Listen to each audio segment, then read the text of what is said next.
Now, every Tuesday we take extra time for political news. That's right. Rochelle Alleyne joins us with the latest.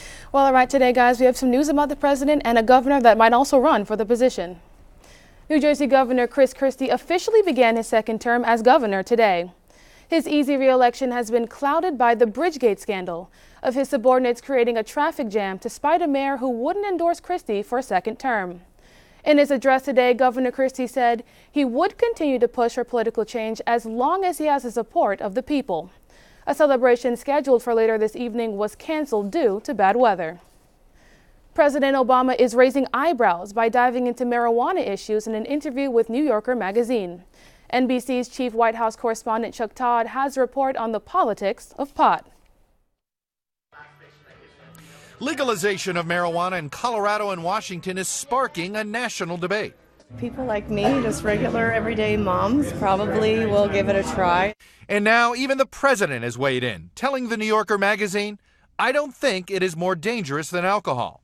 But the president is not exactly condoning its use either, even though he's tried it. Here's how he views it: as a bad habit and a vice, not very different from the cigarettes that I smoked as a young person up through a big chunk of my adult life. But as a father, the president has his limits. And I've told my daughters I think it's a bad idea, a waste of time, not very healthy. But Mr. Obama's live and let live attitude is in stark contrast to past White House positions on the drug. Marijuana use torpedoed one of Ronald Reagan's Supreme Court picks, Douglas Ginsburg. By the early 90s, as the baby boomers started to come of age, admitting to smoking a joint didn't necessarily snuff out someone's political future. I experimented with marijuana a time or two, and I didn't like it and didn't inhale. It's been a long journey. In 1969, 84% of Americans were against legalization of marijuana. Today, 58% are in favor, and the president may have just helped that number grow. And if president says marijuana is no more dangerous than alcohol, that's going to affect a lot of people, could change history.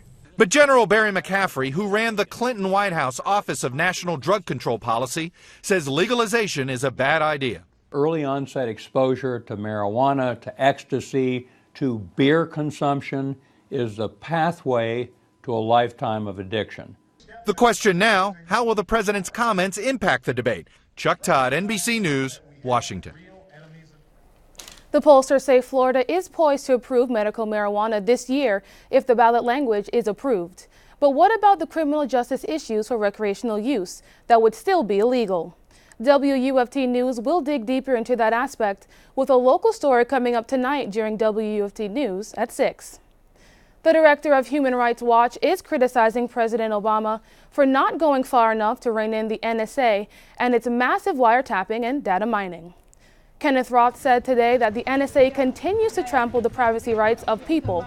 He said President Obama's reforms don't touch the core issue of data collected with a broad net rather than through suspicion, evidence, and warrants. The president also announced a halt to eavesdropping on phone calls made by leaders of key U.S. allies.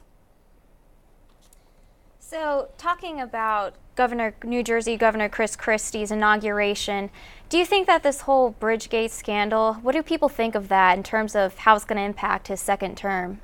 Well, honestly, Stephanie, people seem to be pretty split about it.